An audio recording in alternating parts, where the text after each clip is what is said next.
The CEO was about to sign the deal that would destroy his company. Rebecca, his waitress, saw the trap hidden in the contract, the exact mistake she used to save companies from when she was a lawyer. But nobody knew she was a lawyer. They thought she was just a waitress. 47 seconds until he signed. 2,400 people lose their jobs.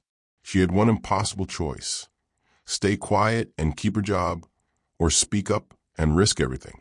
Then she recognized his lawyer, the man who destroyed her career 3 years ago. He didn't recognize her. What would you do? Drop your answer below and subscribe, because what she does next changes everything. The Sterling Room didn't just serve food, it sorted people. Rebecca Martinez knew her place. Bottom of the pyramid. Invisible. She'd been working there 18 months, long enough to memorize the unspoken rules. Don't make eye contact with the men in $1,000 suits. Don't speak unless spoken to. Don't exist unless they need something. The lunch rush was brutal. Table 6 wanted ribeye, medium rare, no butter. Extra horseradish on the side. Table 9, the derivatives trader, needed his espresso exactly 160 degrees. He'd sent back 4 cups last week. Table 12, gluten-free pasta, dairy-free sauce. And don't you dare let the kitchen cross-contaminate. Becca remembered every order without writing anything down. How do you do that? Maria whispered, watching Becca juggle 8 orders perfectly. Practice, Becca said. The truth, 10 years of memorizing 100-page contracts, stayed locked inside. The coffee smell was thick today, mixing with expensive cologne and the summer heat bleeding through the floor-to-ceiling windows. Chicago's financial district shimmered outside, all glass towers and power, while Becca's reflection in the polished silverware showed a woman in a black uniform who'd disappeared from the world that mattered. Her phone buzzed. Bank alert. $347.18. Her brother's dialysis bill. $2,800. Due Friday. 3 days. She swallowed the panic. Metallic, bitter, familiar, and kept moving. Smile. Refill. Disappear. Repeat. During her break, she sat in the employee locker room, staring at the worn leather portfolio hidden under her spare apron. Inside, her bar certification. Rebecca Martinez, attorney at law, state of Illinois. It felt like looking at a dead person's belongings. You okay? Maria asked, touching her shoulder. Maria was the only one who knew. The only one Becca had trusted with pieces of the truth. Not all of it, never all of it, but enough. Just tired, Becca said. 3 more hours. We got this, Maria said. Becca closed the locker, locked away the person she used to be, and returned to the dining room, where billionaires made decisions that changed thousands of lives while she refilled their water glasses and swallowed her pride one shift at a time. The energy in the Sterling Room shifted before David Thornhill even walked through the door. Clear the private room, the manager snapped, his voice sharp with urgency. Thornhill Capital doesn't wait. Servers scattered like startled birds. Becca had heard the name before. Everyone had. David Thornhill, CEO of Thornhill Capital Group, one of Chicago's most respected investment firms. His face appeared in Crane's Business, the Tribune business section, charity galas where wealthy people wrote checks to feel less guilty about being wealthy. But she'd never served him, never been this close. The front doors opened. He walked in surrounded by men in expensive suits, his armor, his shield, his proof that he mattered. Mid-40s, silver threading through dark hair, the kind of confident posture that came from never being told no.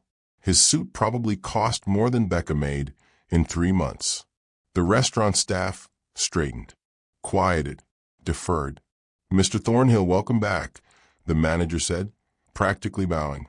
Your private room is ready. Thornhill nodded without really looking at him. That was the thing Becca noticed immediately. He didn't see people in service positions. Not with cruelty, just absence. Like they were furniture.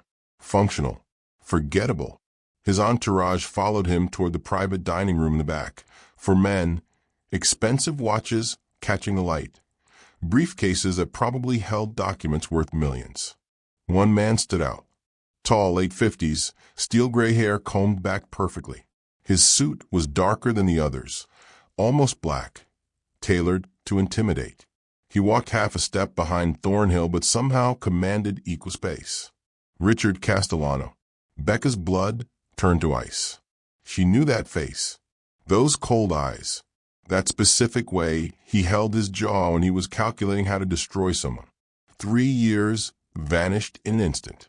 She was back in the conference room, facing him across mahogany, watching him smile while he systematically dismantled her career, her reputation, her entire life, all because she'd exposed his fraud.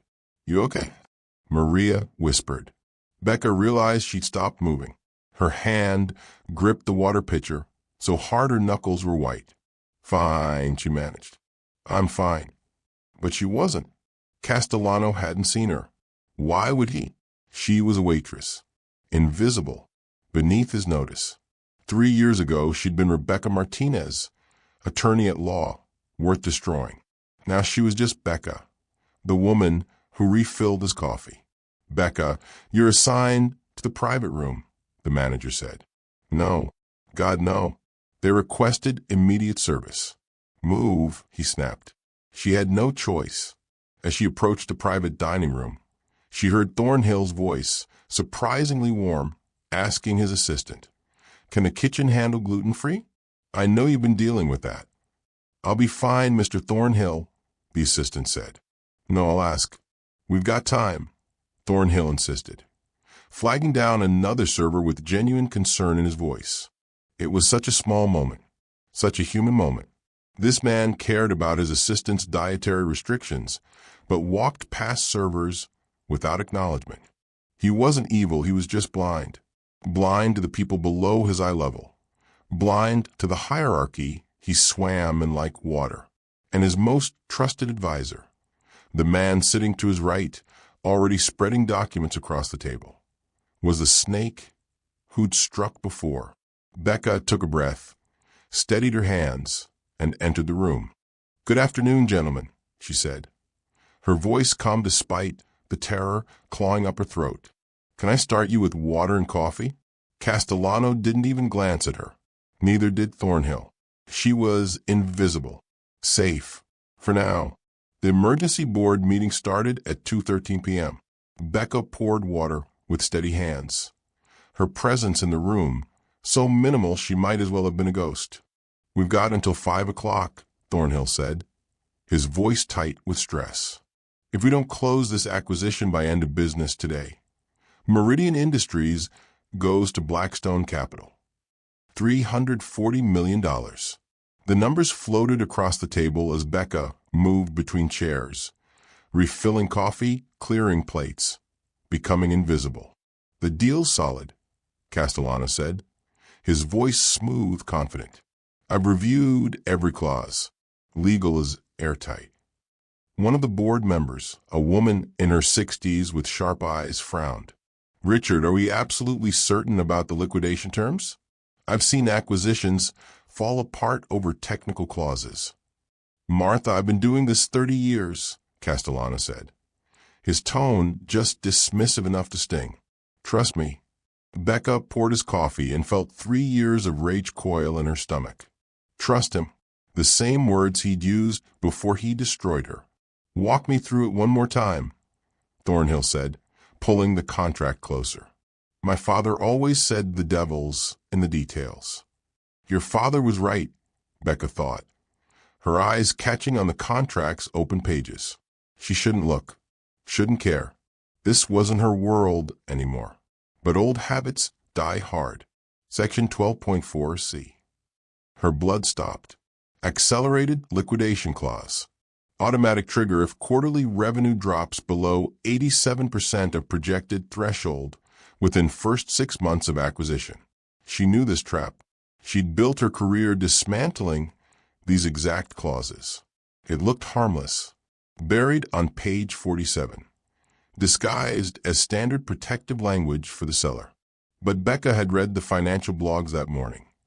Meridian Industries was already projecting an 89% threshold for Q3, with industry analysts predicting downward pressure from new EPA regulations hitting their manufacturing sector.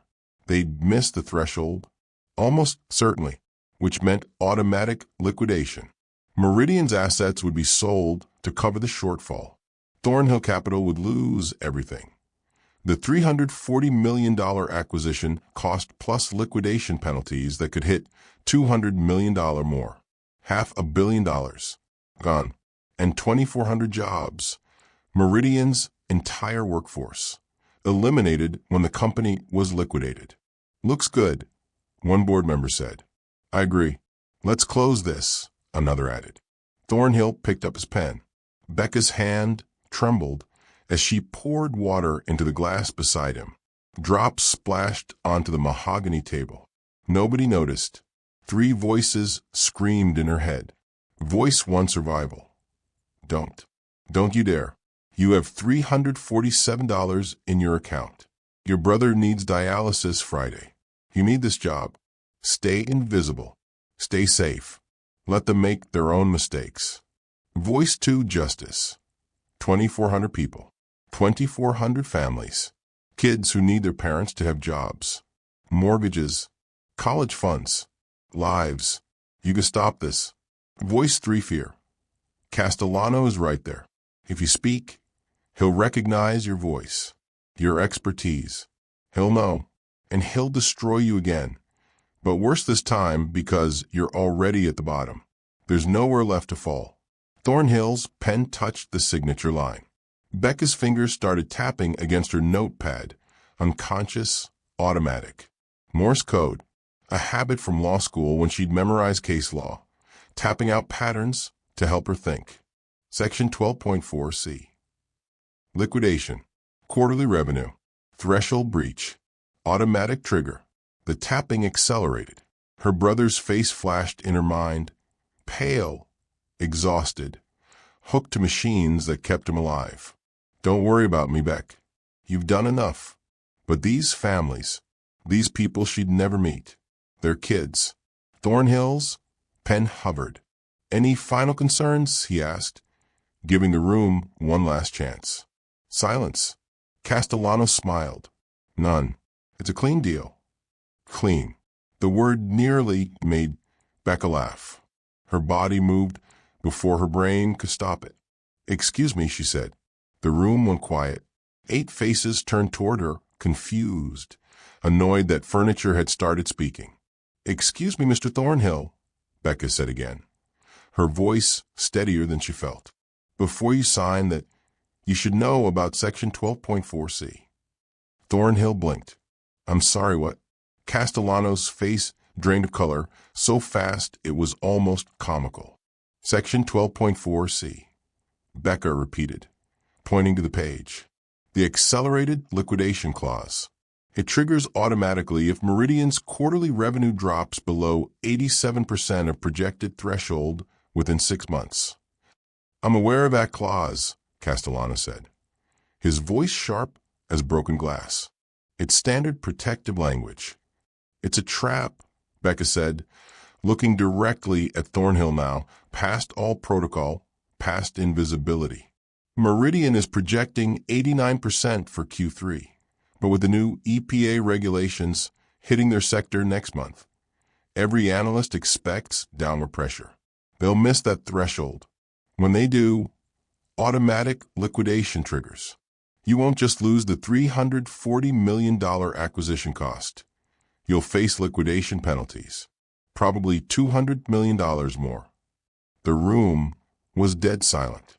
Who the hell are you?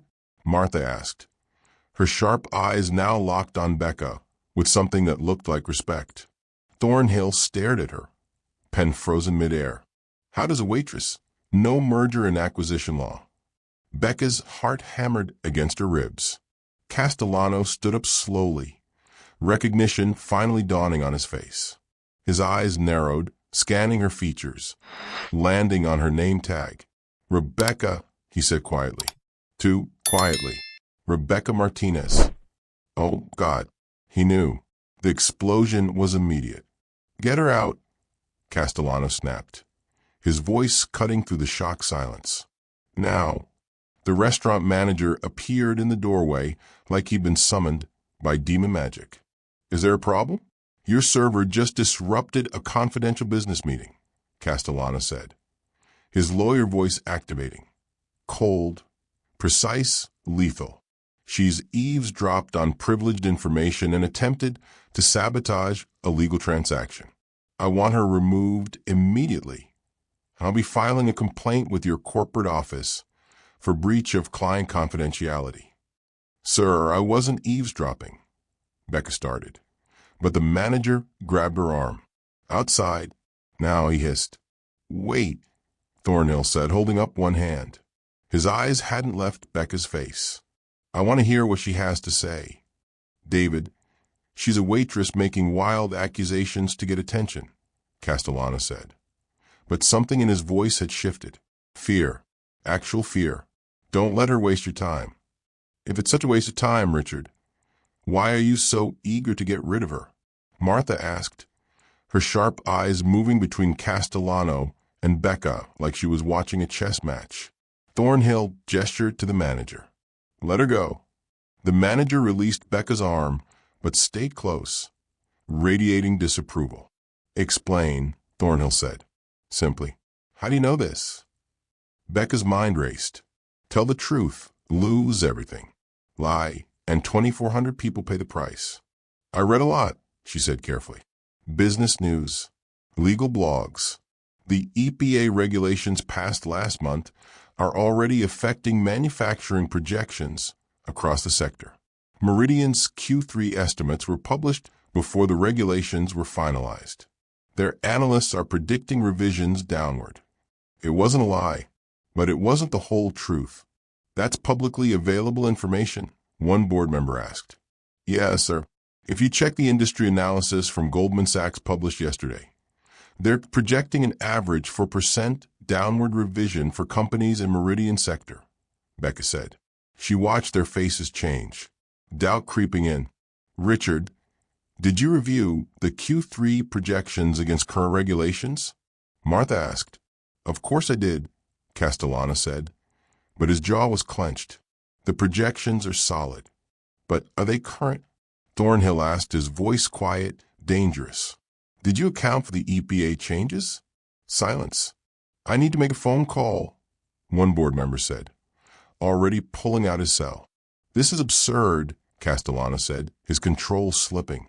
You're letting a waitress derail a $340 million deal based on what? Her bedtime reading? Her bedtime reading just raised a legitimate concern that you should have caught, Richard, Martha said coldly. Becca felt Castellano's eyes boring into her. She'd seen that look before. 3 years ago, right before he destroyed her. Ms. Martinez, he said, her name dripping with venom. You seem remarkably knowledgeable about complex legal language for someone serving coffee. Almost like you've had professional experience with these contracts. There it was, the trap. I'm just trying to help, Becca said quietly. Or you're working for Blackstone Capital, trying to kill our deal so they can swoop in, Castellano suggested, his voice turning persuasive, reasonable. Corporate espionage. It happens more than you think. The room's energy shifted again. Suspicion. That's insane, Becca said. Is it? You just happened to overhear our private meeting. You just happened to know the exact clause that could kill the deal. You just happened to have detailed knowledge of industry projections and EPA regulations. Castellano built his case like he was in court.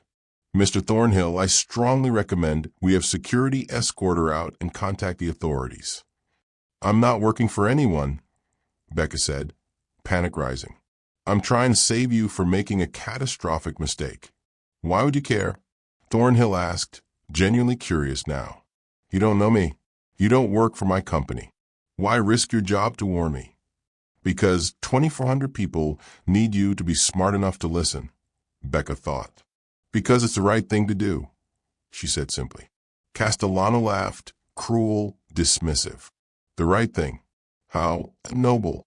David, are you really going to let this woman derail months of work based on her moral superiority complex. The board member on his phone looked up. I just spoke to our analyst. She confirms. Meridian sector is expected to see downward Q3 revisions, averaging 3 to 5% due to EPA compliance costs. If Meridian's currently projecting 89%, a 4% drop puts them at 85%, below the 87% threshold. The air left the room. Thornhill set down his pen. Richard, he said quietly, how did you miss this? I didn't miss anything, Castellano said, but his voice was too loud, too defensive. The projections were solid when I reviewed them 3 weeks ago. The EPA regulations were finalized 3 weeks ago, Martha said, pulling up something on her tablet. You should have caught the impact. We can renegotiate the threshold, Castellano said quickly, or remove the clause entirely. The deal isn't dead, it just needs revision. He told me it was airtight, Thornhill said, and Becca heard something dangerous in his voice. You told me to sign. I made a judgment call. You almost cost me $500 million, Thornhill interrupted. The room went silent. Thornhill looked at Becca, really looked at her for the first time. What's your name? Rebecca Martinez, she said. Rebecca Martinez, he repeated slowly. And you just saved my company from bankruptcy because it was the right thing to do? She nodded. How does a waitress know merger and acquisition law well enough to catch something my chief counsel missed? Thornhill asked again, and this time it wasn't dismissive. It was genuine curiosity. Becca felt the walls closing in. I read, she said again, knowing how weak it sounded. You read, Castellano repeated mockingly. Tell me, Ms. Martinez, what law school did you read at? Don't answer. Don't give him ammunition. I'm self-taught, she said. Bullshit, Castellano said flatly. Nobody analyzes liquidation clauses and EPA regulatory impact without formal training. Who are you really? Richard, that's enough, Martha said. The woman just saved us. Show some gratitude. I'm showing appropriate caution. Castellano shot back. We know nothing about her motives or background. My motive was preventing 2,400 people from losing their jobs when this deal collapsed, Becca said, her own control finally cracking. That's it. That's the whole motive. Thornhill studied her for a long moment. Thank you, he said finally. I mean that. Thank you. Then he turned to the manager, who'd been watching the entire exchange with growing horror. If this woman loses her job over helping me, I'll hear about it, Thornhill said quietly. Understood. The manager nodded quickly. Meeting adjourned, Thornhill said. Richard, my office. Tomorrow morning, 8 a.m. We need to talk about how you almost destroyed my father's legacy. Castellano's face went white. As the board members filed out, Martha stopped beside Becca. I don't know who you really are, she said quietly. But that was either very brave or very stupid. In this world, they're usually the same thing. Then she was gone, leaving Becca standing in the empty private room, her hands shaking, her career exposed, her safety shattered. Castellano paused in the doorway. Rebecca Martinez, he said softly, his eyes cold as winter. I remember you now, the whistleblower, the self-righteous little attorney who thought she could expose me. How's that working out for you? He smiled. See you around, he said, and the threat was clear. Then he was gone. Becca stood alone in the room where she'd just saved a company and destroyed her own carefully constructed invisibility. Her phone buzzed. Text from Maria. What the hell just happened? Managers freaking out. Are you okay? No, Becca thought. I'm not okay. But 2,400 people still had their jobs. For now, that would have to be enough. Becca just exposed her knowledge to the most dangerous people possible, including the man who destroyed her career once before.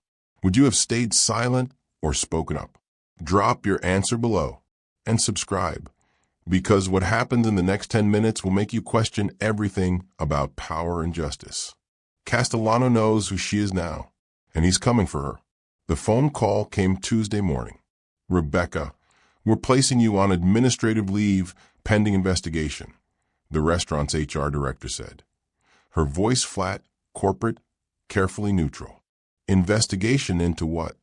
Becca asked, though she already knew. Allegations of corporate espionage, breach of client confidentiality, and inappropriate conduct. You'll receive full documentation via email.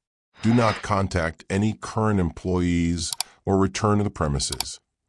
The woman recited like she was reading from a script. The line went dead. Becca sat in her tiny studio apartment, staring at her phone, feeling the walls close in. No job, no income. Her brother's dialysis bill still unpaid.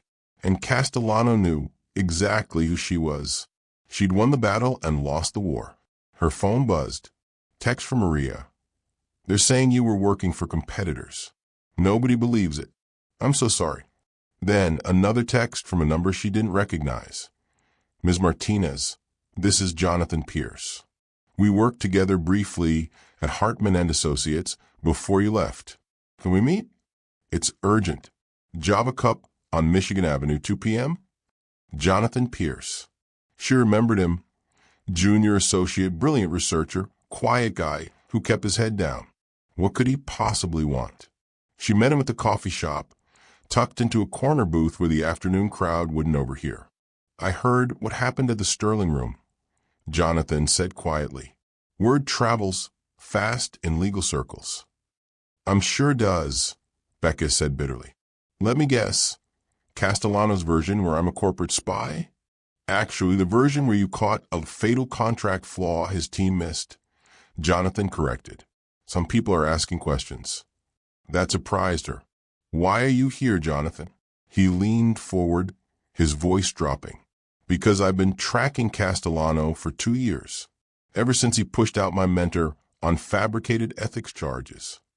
His jaw clenched. I think he's running a long-term fraud scheme. And I think your whistleblowing case 3 years ago was just a tip. Becca's pulse quickened. What kind of scheme? He's been positioning to acquire Thornhill Capital. I found shell company filings, Castellano Strategic Holdings, registered to his wife's trust. They've been quietly buying Thornhill Capital debt for 18 months, Jonathan said, sliding a folder across the table. If Thornhill had signed that poison contract, the company would have gone bankrupt within months. Guess who would have been positioned to acquire the assets at liquidation prices? Becca's blood ran cold. He was sabotaging his own client, she whispered. Systematically. For years, Jonathan confirmed. I can't prove it alone, but you're the one person who stood up to him and survived. Survived? Jonathan, I'm suspended, broke, and he's probably destroying what's left of my reputation right now, Becca said. Then fight back. You've got nothing left to lose, Jonathan said.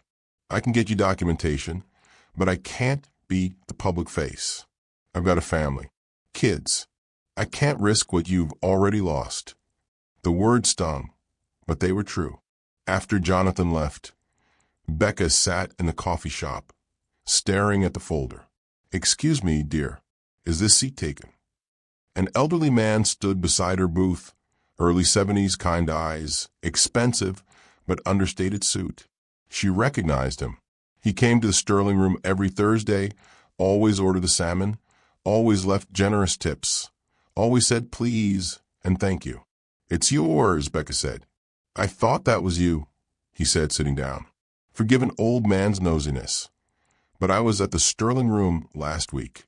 Private event in the adjacent room. I heard what happened. Great. Another witness to her public humiliation. I'm Judge Lawrence Whitmore, retired, 7th Circuit Court of Appeals, he said, extending his hand. Becca shook it, stunned. You're Judge Whitmore? I studied your opinions in law school. Your dissent in Brennan versus Commonwealth changed corporate whistleblower protections. He smiled. Someone who actually reads judicial opinions. Refreshing. His smile faded. I also know Richard Castellano. Argued before me 12 times. Won 7. and I suspected he was dirty in at least 4 of those cases, but couldn't prove it. Why are you telling me this? Because what you did, speaking truth to power despite the cost, that's what the law is supposed to protect. But it rarely does, he said. If you're planning to fight him, you'll need legal strategy. I can't represent you officially, but I can guide you. Why would you help me? Because 40 years on the bench taught me that the system fails people like you. The honest ones. The brave ones, Judge Whitmore said. And because Richard Castellano has been corrupting my profession for too long. If you've got evidence, I'll help you build a case that sticks. Hope, fragile, terrifying hope, flickered in Becca's chest. That night, she made a choice. She returned to the Sterling room at midnight, using the employee entrance code that hadn't been changed yet. The private dining rooms had security cameras, expensive ones that recorded everything. Breaking in was illegal. Accessing private recordings without authorization was illegal. Everything she was about to do crossed ethical lines she'd spent her career respecting. But Castellano had destroyed her by following his own twisted rules. Maybe it was time to fight dirty. She downloaded 3 weeks of footage from the private dining room server, her hands shaking as the files transferred to her encrypted drive. Somewhere in those recordings was proof. She just had to find it. David Thornhill couldn't sleep. Tuesday night, 2:47 a.m., and he was in his home office, staring at a simple Google search. Rebecca Martinez, attorney, Illinois. The results were devastating. Rebecca Elena Martinez, Northwestern Law, graduated top 10% of her class. Specialized in mergers and acquisitions at Hartman & Associates, one of Chicago's most prestigious firms. Rising star, partner track. Then 3 years ago, everything stopped. He found the disciplinary hearing records, public information, buried in Illinois State Bar archives. Attorney Martinez filed formal complaint against senior partner Richard Castellano, alleging misappropriation of client funds and fraudulent billing practices. Complaint dismissed due to insufficient evidence. Countercomplaint filed by Mr. Castellano alleging Ms. Martinez engaged in defamation and breach of client confidentiality. Settlement reached. Ms. Martinez resigned from firm. No admission of wrongdoing by either party. The legal language was sanitized, but David could read between the lines. She tried to expose Castellano. He'd crushed her, forced her out of law entirely. And now she was serving coffee at the Sterling room. Jesus, David whispered. His chief counsel, the man he'd trusted for 8 years, had destroyed this woman's career. And when she tried to save David's company, Castellano had tried to destroy her again. Why? David pulled up the contract again, studying Section 12.4c. With fresh eyes. The liquidation clause was buried complex, easy to miss if you weren't looking. But Castellano was one of the best corporate attorneys in Chicago. He didn't miss things like this, unless he wanted to miss them. David's phone buzzed. Text from his daughter, Emily. Dad, we need to talk. Call me. He hadn't spoken to Emily in 4 months. Not since their argument about his obsession with the company over actual human relationships. She'd walked out of Sunday dinner and hadn't returned his calls. He dialed. Dad. Emily answered, her voice tight. Emily, it's late. Are you okay? No, I'm not okay. I just got a call from a former colleague asking if I knew Rebecca Martinez. Emily said. Dad, is it true? Did she work at the Sterling room? David's chest tightened. You know her. She was my mentor. My last year at Hartman before I left corporate law. Rebecca Martinez was the most ethical, brilliant attorney I've ever met. Emily's voice cracked. She taught me that winning doesn't mean anything if you compromise your soul to do it. David sat down heavily. Tell me what happened to her. Castellano happened, Emily said. And he heard old anger surfacing. She discovered he was overbilling clients, hiding it through shell company transactions. She reported it through proper channels. And he destroyed her, systematically, turned the entire firm against her, fabricated evidence that she was the one stealing, forced her into a settlement that basically blacklisted her from practicing law. Why didn't she fight harder? Because her father had just died and her younger brother was diagnosed with kidney failure.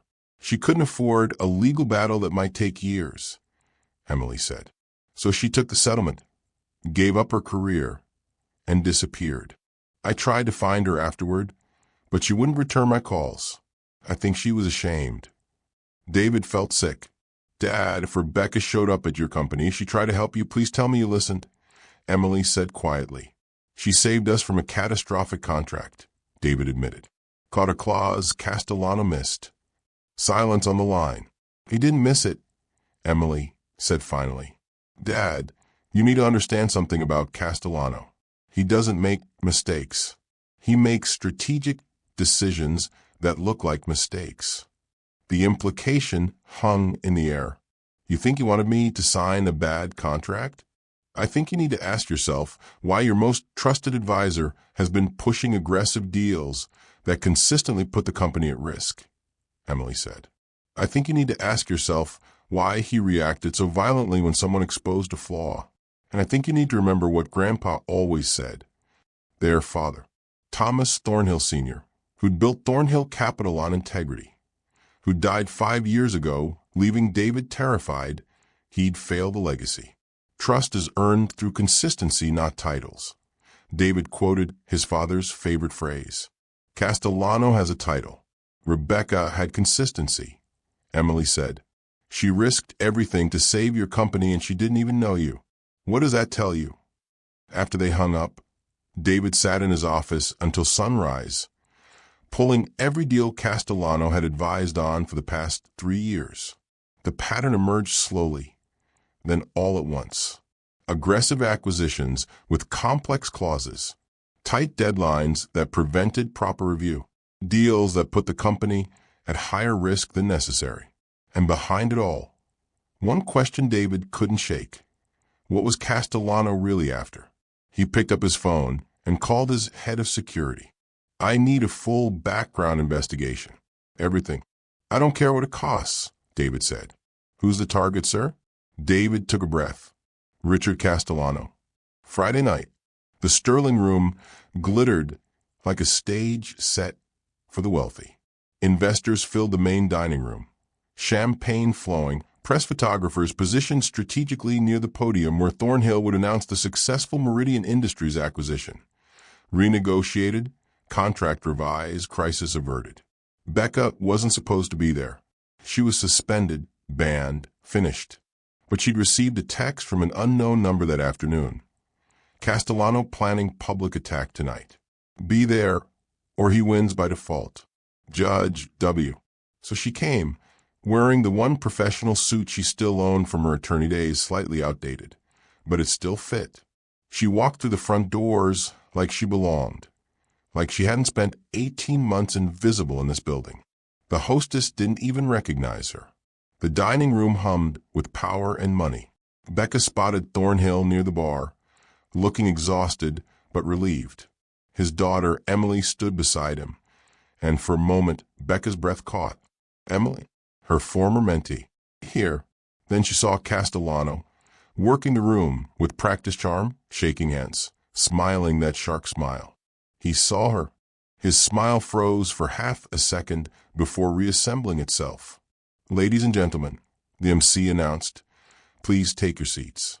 Mr. Thornhill will be speaking shortly. Becca found a seat in the back, her heart hammering. Thornhill approached the podium, the room quieting. Thank you all for coming, he began.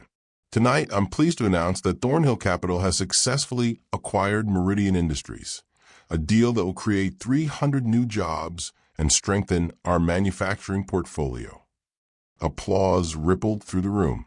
I also want to acknowledge that this deal almost didn't happen, Thornhill continued, and Becca's pulse spiked.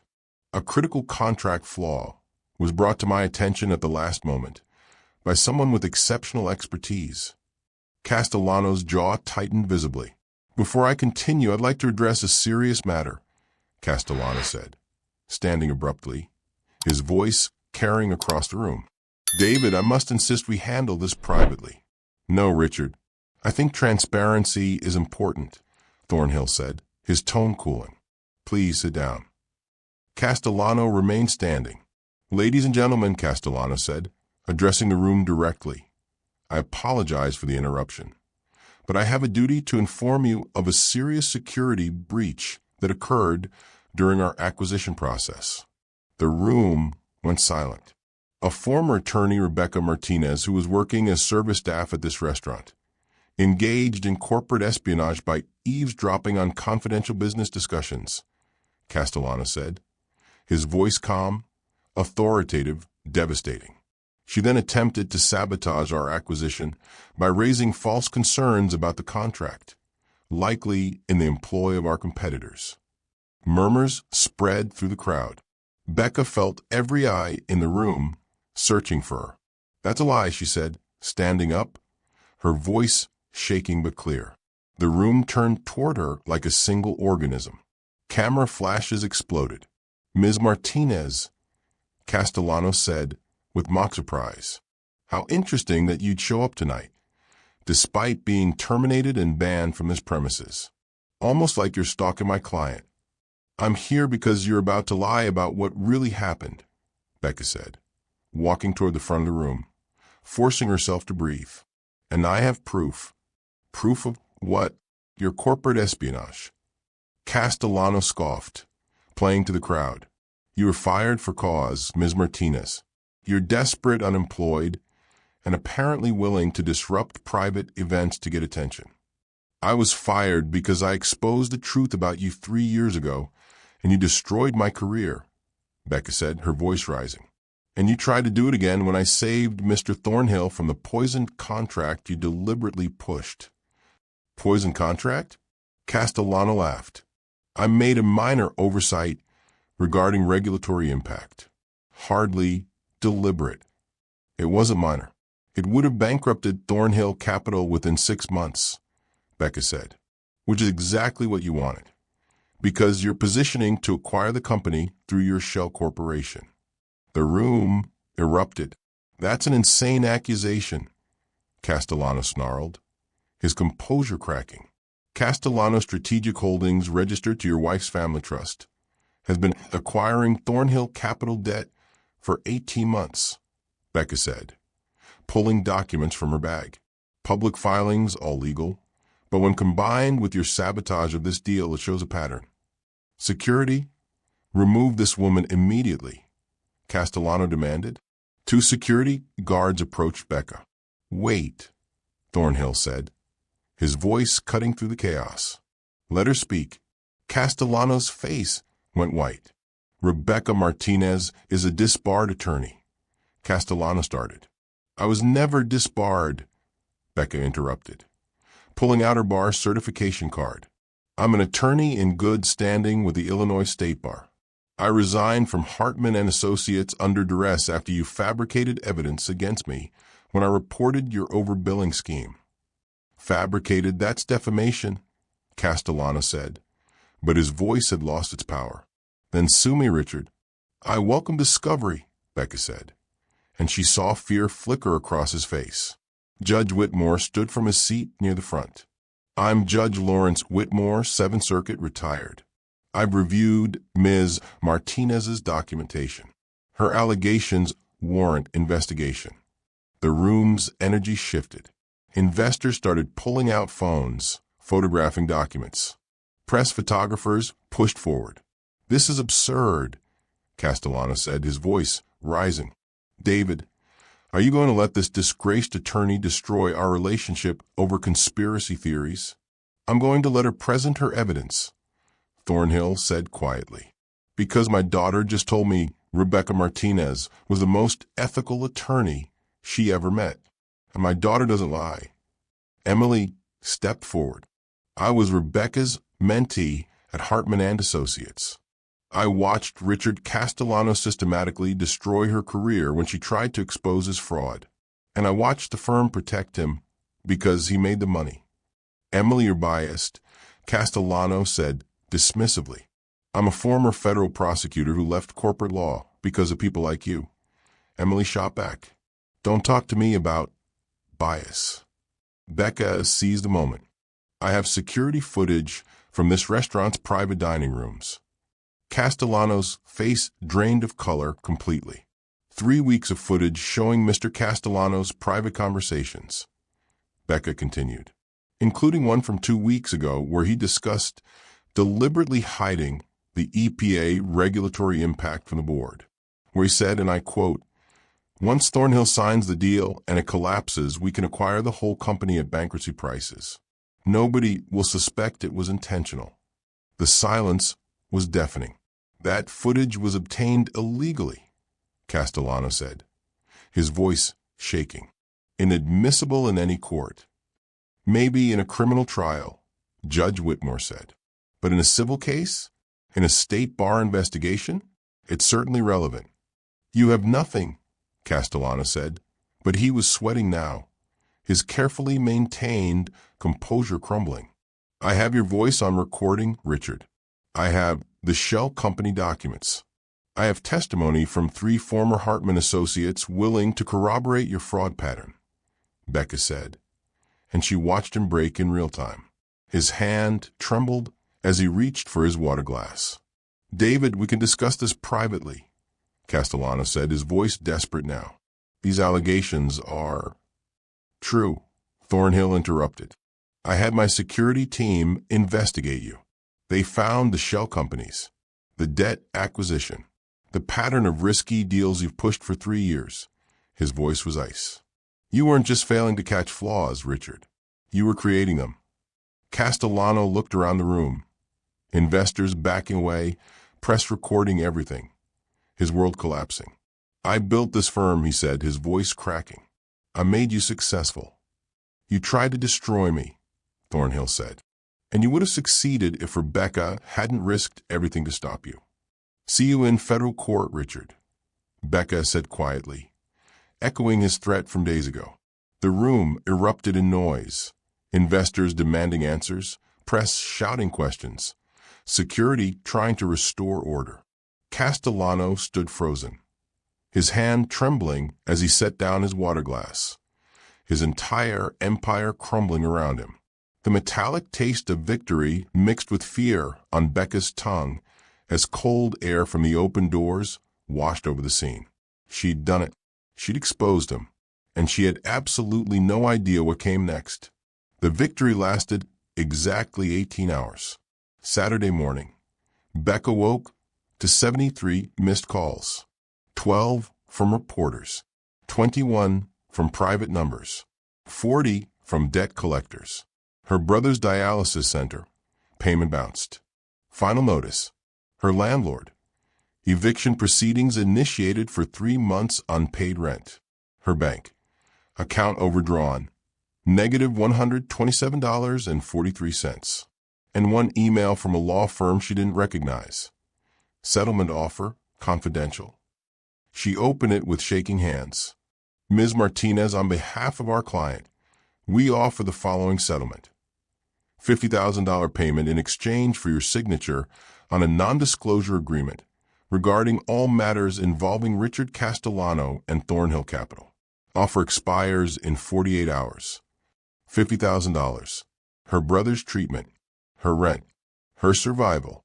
All she had to do was disappear. Again, she read the NDA attached. Comprehensive, suffocating, permanent. She couldn't speak about Castellano, couldn't assist in any legal proceedings, couldn't even acknowledge the events that occurred.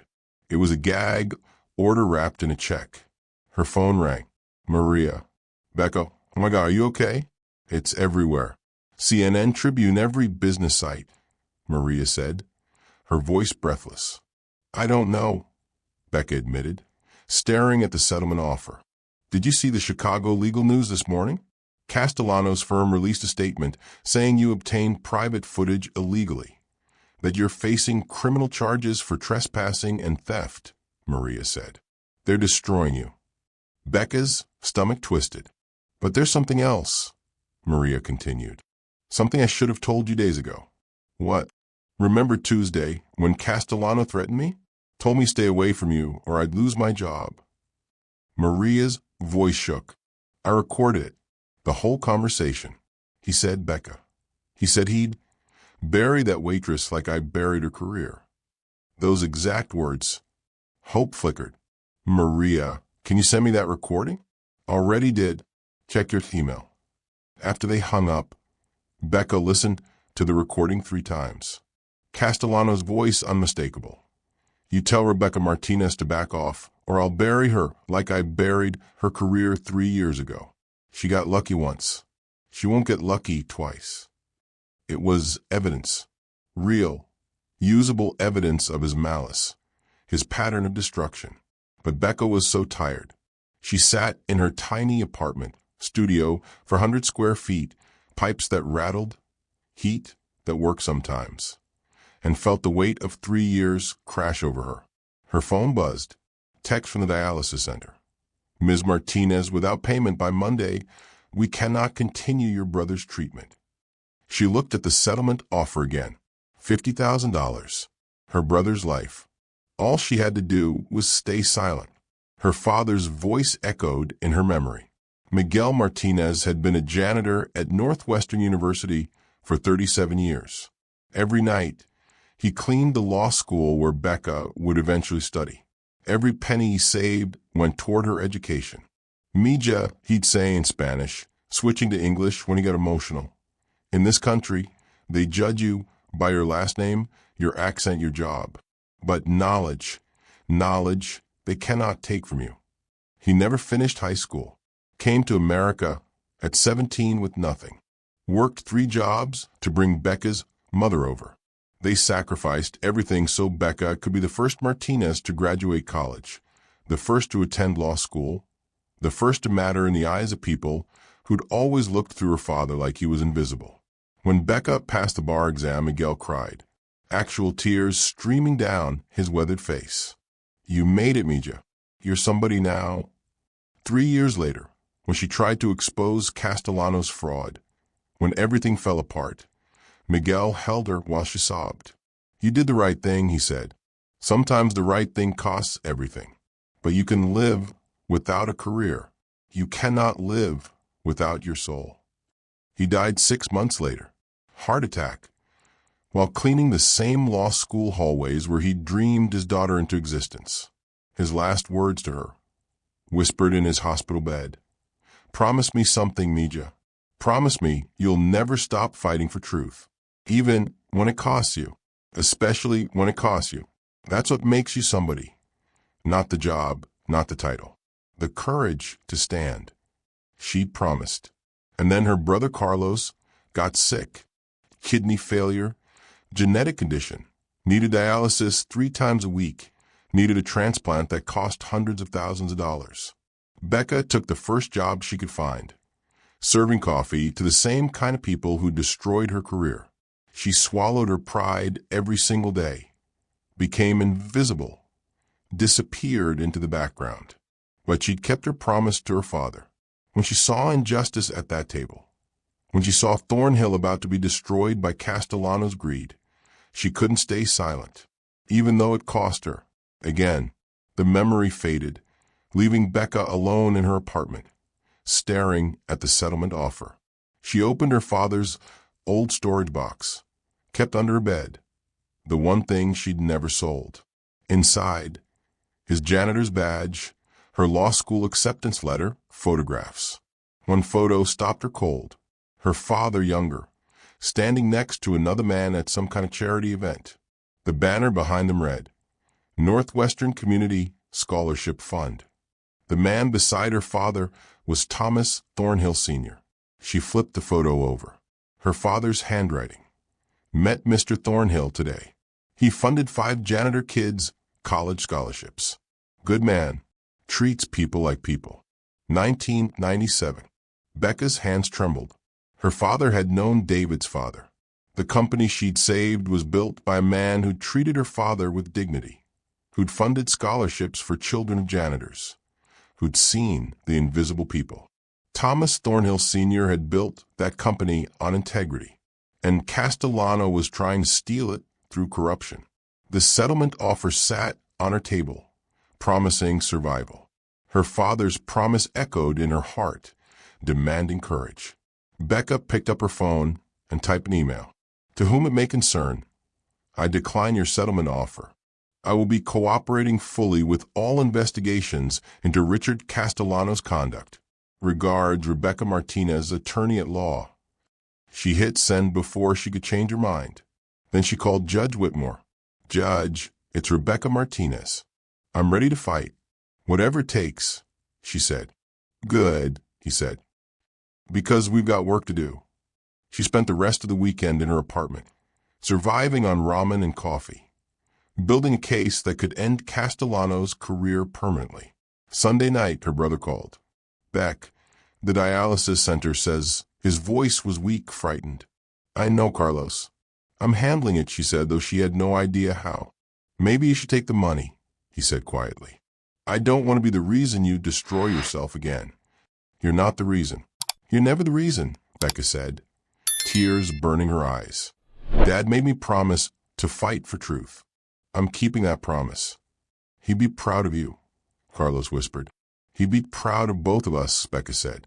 After they hung up, she sat in the darkness of her apartment, financially destroyed, professionally attacked, physically exhausted. But for the first time in 3 years, she felt like herself. Rebecca Martinez, attorney at law, the woman who'd stood up to power once and paid the price, and the woman who was about to do it again. This time she wouldn't lose. Monday morning, 6 a.m., Judge Whitmore's home office.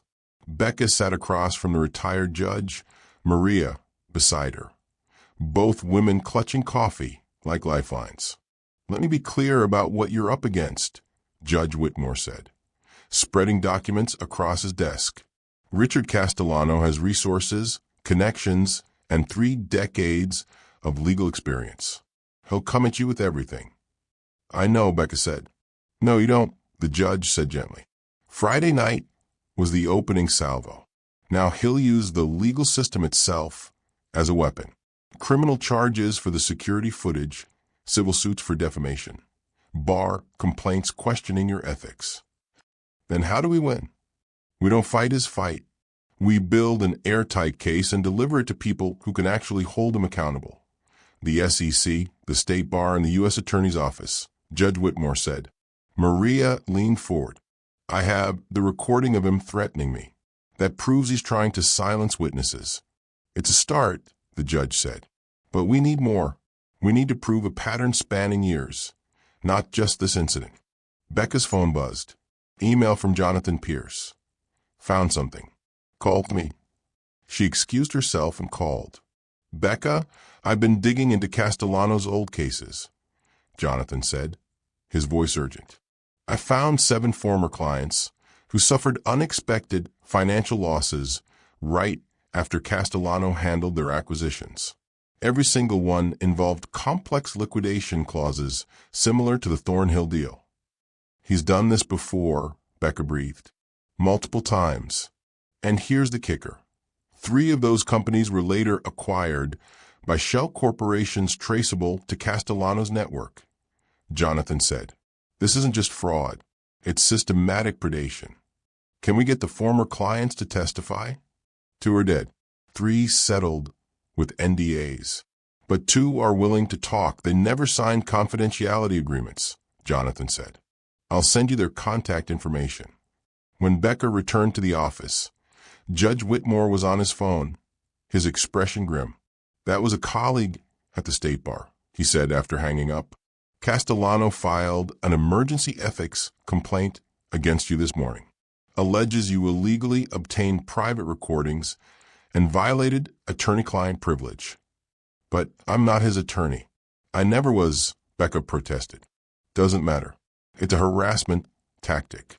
Forces you to defend yourself while he builds his counter-narrative. The judge explained. So what do I do? You respond with overwhelming evidence that makes his complaint look like obstruction of justice, Judge Whitmore said. And you recruit allies. Over the next 3 days, Becca built her case piece by piece. Jonathan provided documentation of Castellano's pattern across 7 deals. Maria's recording proved witness intimidation.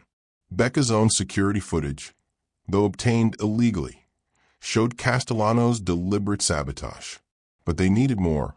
Wednesday afternoon, Becca met with Sandra Chen, a forensic accountant who specialized in corporate fraud. They'd worked together years ago on a complex embezzlement case. "Becca, it's good to see you," Sandra said, though her eyes showed she knew everything that had happened. "You're not calling for a social catch-up." "I need someone to follow money trails," Becca admitted. "Shell companies, hidden acquisitions, fraudulent transactions." Sandra studied her for a long moment. "This is about Richard Castellano." "Yes." "Good. That man's been dirty for years," Sandra said. "Send me everything you have. I'll find where the bodies are buried." By Friday, Sandra had delivered. "Castellano Strategic Holdings isn't just one shell company," Sandra explained, her laptop screen showing a complex web of corporate entities. It's 17 interconnected LLCs, all registered to various family members and associates. Together, they've acquired $43 million in Thornhill capital debt over 18 months. $43 million, Becca repeated, stunned. "And here's the beautiful part. The debt was purchased at significant discounts, suggesting sellers expected Thornhill to default," Sandra said. "If the company had gone bankrupt, Castellano's network would have owned controlling interest. It's a hostile takeover disguised as debt acquisition," Judge Whitmore said, studying the charts. "Exactly. And it's all traceable. I found payment records, transfer documents, corporate filings," Sandra said. "This man documented his own crime because he never thought he'd be caught," Becca said quietly. That evening, Becca requested a meeting with David Thornhill. His assistant responded within an hour. "Mr. Thornhill will see you tomorrow, 10 a.m., his office." But before she could prepare, her phone rang. Unknown number. "Ms. Martinez," a smooth voice said. "This is Gerald Hastings, Mr. Castellano's attorney." Her blood ran cold. "Mr. Castellano would like to meet with you, privately, to discuss a mutually beneficial resolution," Hastings said. "I'm not interested in settlements," Becca said. "Not a settlement. A conversation." He'd like to explain his side. "Surely you believe in fair process." The voice was persuasive, reasonable. "No," Becca said and hung up. But the call rattled her. Castellano was making moves. David Thornhill wasn't sleeping again. The private investigation firm he'd hired delivered their report Friday evening. 300 pages of documentation about Richard Castellano's financial activities, professional history, and personal life. What David found in the personal section stopped him cold. Rebecca Martinez's younger brother, Carlos, was on the transplant waiting list. Stage 4 kidney failure. Needed dialysis 3 times weekly. No insurance. Costs approximately $72,000 annually out of pocket. David immediately called his head of philanthropy. "I want to make an anonymous donation to cover dialysis costs for a patient named Carlos Martinez," David said. "How much, sir?" "Whatever he needs. Full coverage indefinitely." "That's very generous, Mr. Thornhill." David paused. "Also, I want to fast-track him on our company's transplant foundation list. We fund kidney transplants for qualifying candidates." "Sir, that could be perceived as influencing his sister." David's stomach sank. The man was right. "Is it unethical to help someone who saved my company?" David asked. "It's complicated. If Ms. Martinez is cooperating with investigations, financial assistance could appear to be compensation for testimony," the philanthropy director explained.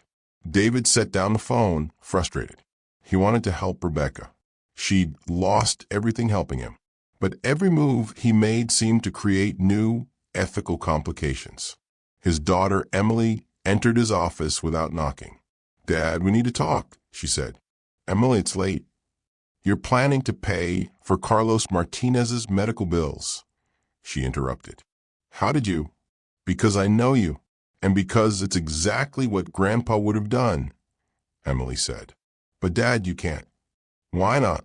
The woman saved us millions. Her brother's dying. Because Castellano's lawyers will use it against her.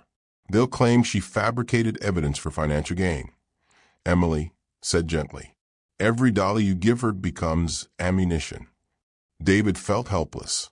So I just watch her brother die? No, you let her fight her battle. And when it's over, when Castellano's finished and there's no appearance of impropriety, then you help, Emily said. Dad, Rebecca doesn't need your money. She needs you to be strong enough to let her be strong.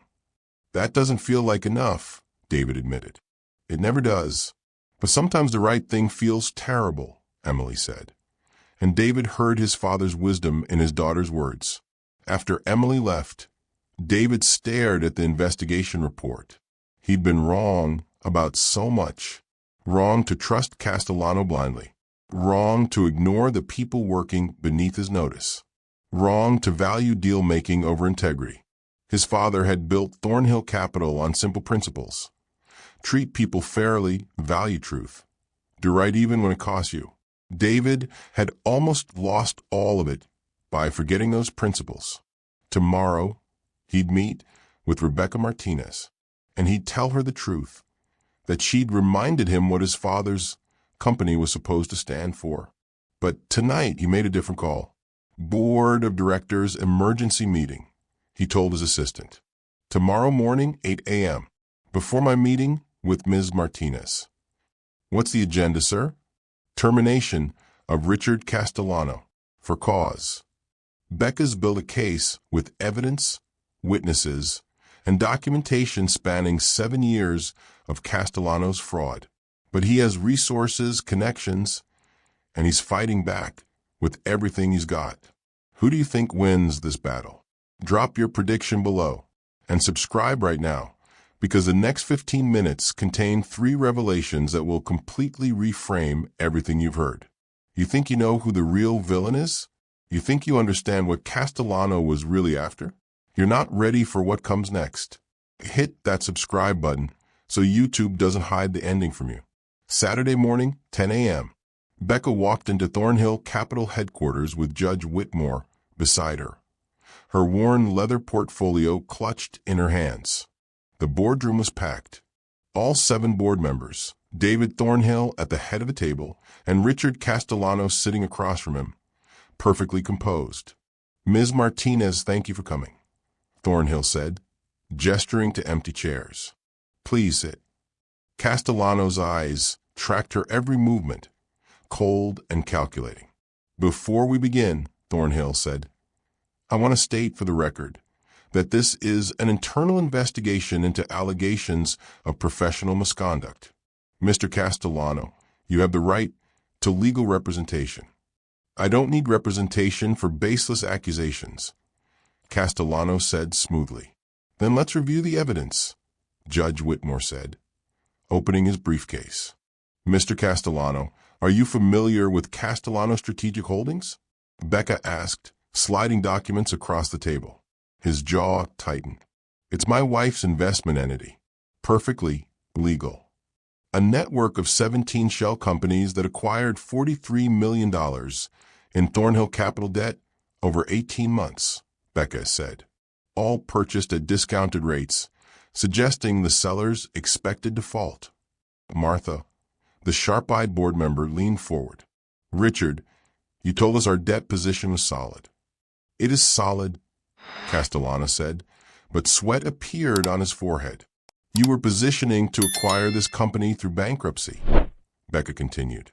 The Meridian deal wasn't a mistake. It was sabotage. If Mr. Thornhill had signed that poison contract, this company would have collapsed within 6 months, and you would have owned controlling interest. That's an insane conspiracy theory, Castellano said, his voice rising. Is it? Becca pulled out more documents. Here are 7 previous acquisitions you advised on over the past 3 years. Every single one contained similar hidden liquidation clauses. 4 of those companies subsequently declared bankruptcy. The room went silent. 2 of those bankrupt companies were later acquired by entities traceable to your network. Sandra Chen's analysis appeared on the screen. Financial charts showing the web of connections. Castellano's face went white. That proves nothing, Castellano said, but his voice shook. Then let's listen to this, Becca said, pressing play on Maria's recording. Castellano's voice filled the room. You tell Rebecca Martinez to back off, or I'll bury her like I buried her career 3 years ago. She got lucky once. She won't get lucky twice. Witness intimidation, Judge Whitmore said quietly. On record. That was taken out of context. Castellano protested. What context makes threatening a witness acceptable, Richard? Thornhill asked, his voice ice. David, you've known me 8 years, Castellano started. I thought I knew you, Thornhill interrupted. But I've been reviewing every deal you've advised on. You've been systematically putting this company at risk while positioning to profit from our collapse.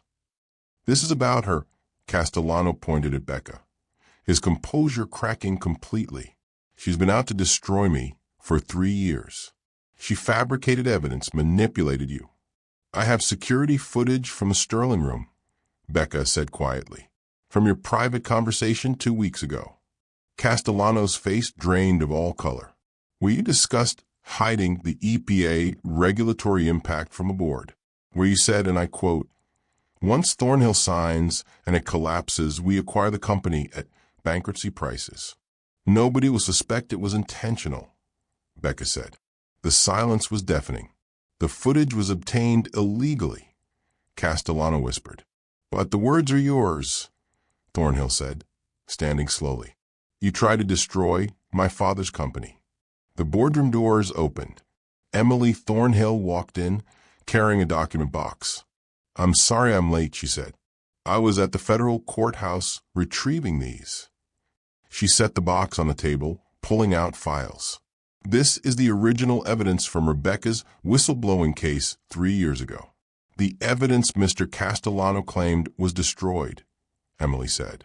It documents a decade-long pattern of overbilling, client fraud, and evidence tampering. Castellano stood abruptly. This meeting is over. Sit down, Richard, Thornhill commanded, his voice sharp enough to cut. Castellano remained standing, his hands trembling. Why? Thornhill asked quietly. Why destroy everything? For a long moment, Castellano said nothing. Then his shoulders sagged, something breaking inside him. My mother, he said, his voice cracking. She died thinking I was successful, ethical, everything she sacrificed for. But I've been cutting corners for years, overbilling, manipulating deals. When Rebecca exposed it, I thought I'd lose everything. Tears filled his eyes. Genuine, devastating. I couldn't let my mother's last memory of me be as a fraud. So I destroyed Rebecca instead. Becca felt an unexpected stab of pain for him. And it didn't stop there, Castellano continued, breaking completely now. Once you cross that line, you keep crossing it, easier each time, until you're sabotaging the people who trust you. Protecting your mother's memory doesn't justify destroying innocent people's lives, Becca said quietly, firmly. No, Castellano whispered. I know. Within 24 hours, the dominoes fell. The Thornhill Capital Board voted unanimously to terminate Richard Castellano for cause. Judge Whitmore delivered the evidence package to the Securities and Exchange Commission, the Illinois State Bar, and the U.S. Attorney's Office. By Monday morning, federal agents arrived at Castellano's home with a warrant. The charges: wire fraud, conspiracy, breach of fiduciary duty. Potential sentence: 15 years. Tuesday afternoon, Thornhill Capital held a press conference. David Thornhill stood at the podium, cameras flashing, reporters shouting questions.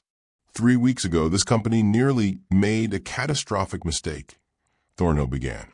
A contract that would have bankrupted us, destroyed 2,400 jobs, and ended my father's legacy. We were saved by one person's courage. He gestured to Becca, standing off to the side, uncomfortable with the attention. Rebecca Martinez, attorney at law, risked everything to expose the truth. Not for money, not for recognition, but because it was right, Thornhill said, his voice thick with emotion. She saw injustice and refused to stay silent, even though silence would have been safer. Cameras turned toward Becca. "Ms. Martinez," a reporter called out. "How does it feel to take down one of Chicago's most powerful attorneys?" "It feels necessary," Becca said simply. This was never about revenge. It was about protecting people who couldn't protect themselves. Judge Whitmore stood in the back, watching with visible pride. Maria wiped tears from her eyes, squeezing Becca's hand. Emily Thornhill stood beside her father, and for the first time in months, David saw his daughter smile at him with genuine respect. That evening, the Chicago Tribune ran the headline, "Waitress turned whistleblower exposes decade-long corporate fraud." The story went viral within hours. By Friday, Richard Castellano appeared in federal court, escorted by U.S. Marshals, his expensive suit unable to hide his defeat. The judge denied bail. As he was led away, Castellano looked back at the courtroom gallery where Becca sat. She didn't look away, didn't gloat, just met his eyes with quiet resolution. She'd promised her father she'd fight for truth. She kept that promise. 3 weeks later, Becca sat in a small office in Chicago's West Loop, sunlight streaming through windows that actually opened, her name on the door, Rebecca Martinez, attorney at law, whistleblower advocacy. The office wasn't fancy. Secondhand furniture, donated law books, coffee maker that worked half the time. But it was hers. Her first client sat across from her, a healthcare worker who discovered insurance fraud at her hospital and was facing retaliation. "They'll destroy you for speaking up," the woman said, her voice shaking. "Maybe," Becca said honestly, "but staying silent destroys you differently. Trust me, I know both." After the client left, Becca checked her phone. Text from Carlos. "Just left the hospital. Transplant approved. Thornhill Foundation is covering everything. Beck, I'm getting a kidney." Becca cried, relief, gratitude, exhaustion all pouring out. Thornhill had waited until the investigation concluded, until there was no appearance of impropriety, then quietly funded Carlos's transplant through his family foundation. Her brother would live. She'd saved 2,400 jobs and her brother's life. That evening, David Thornhill called. "Rebecca, I wanted to formally invite you to join Thornhill Capital's Ethics Advisory Board," he said. "We're restructuring how we review deals, and we need someone who actually has a spine." "I appreciate that, Mr. Thornhill, but I'm building something different here," Becca said, looking around her modest office. "I understand. The offer stands whenever you're ready," he said. "And Rebecca, my father would have been proud of you." "How I'm proud of you." After they hung up, Becca sat alone in her office. She still flinched sometimes when powerful men in suits walked by, still felt the scars from 3 years of invisibility, still woke up some nights in a panic, reliving Castellano's threats. But now, when she flinched, she spoke up anyway. That morning, she'd started training 2 young attorneys fresh out of law school. "Your job title doesn't define your worth," she told them. "Your character does." 6 weeks after Castellano's arrest, Becca received an unexpected visitor. A woman in her 50s, professional but worn, sat in Becca's office. "Ms. Martinez, my name is Dr. Patricia Okonkwo. I'm CEO of Meridian Industries, the company Mr. Thornhill tried to acquire," she said. Becca's pulse quickened. "I need to tell you something about that acquisition," Dr. Okonkwo continued. "About that contract clause you discovered." "I'm listening." Meridian Industries was founded by whistleblowers, me and 6 others who were destroyed by Richard Castellano at 3 different firms over the past decade, Dr. Okonkwo said quietly. "We knew Castellano had a pattern, aggressive acquisitions, hidden clauses, companies mysteriously going bankrupt." Becca's eyes widened. "We deliberately planted that liquidation clause, knowing Castellano's reputation for pushing risky deals without proper review. We hoped he'd miss it, try to sabotage Thornhill, and expose himself in the process," Dr. Okonkwo explained. "Your intervention accelerated our timeline by months. You were setting a trap, Becca said, stunned. For the man who destroyed 47 careers across 6 states, Dr. Okonkwo confirmed. We've been building a federal RICO case. Racketeer-influenced and corrupt organizations. Systematic fraud spanning a decade. She slid a folder across the desk. We'd like you to lead the legal team. 47 whistleblowers, all willing to testify. All waiting for someone brave enough to stand up to him in public. Dr. Okonkwo said, You already did it once. Help us finish it. Becca opened the folder, seeing names, cases, evidence spanning years. This wasn't just about Castellano anymore. It was about every person he'd destroyed, every life he'd shattered, every truth he'd buried. When do we start? Becca asked. Dr. Okonkwo smiled. Tomorrow, federal court, 9 a.m. We're filing the complaint. Becca had thought her fight was over. It was just beginning. Becca's journey from invisible waitress to unstoppable advocate took 3 years and cost her everything she had. But here's what I didn't tell you at the beginning. There are thousands of stories like hers playing out right now. Hidden experts working in plain sight. PhD scientists driving rideshare. Former executives cleaning offices. Concert musicians washing dishes. People society has trained us to overlook, to judge by their uniforms instead of their knowledge. I document these stories because the world needs to see the invisible people who keep it running. The ones with courage to speak truth even when it costs everything. The ones who prove that your worth isn't defined by your job title, your bank account, or your office. If this story resonated with you, if you've ever been underestimated or dismissed, this community is for you. Subscribe right now to join the people who believe character matters more than credentials.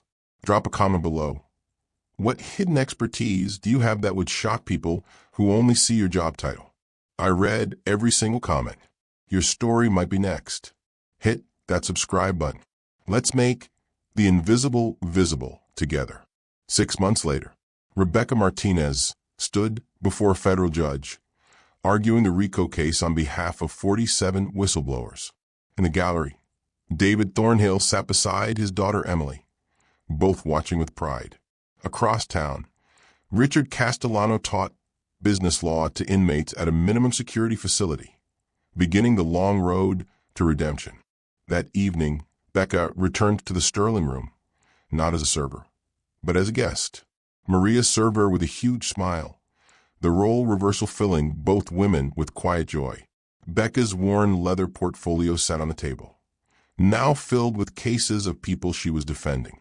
She opened it, looking at the names: janitors, servers, drivers, cleaners. All brilliant, all invisible, all deserving to be seen. Everyone has a story, she thought. The question is, who's willing to listen?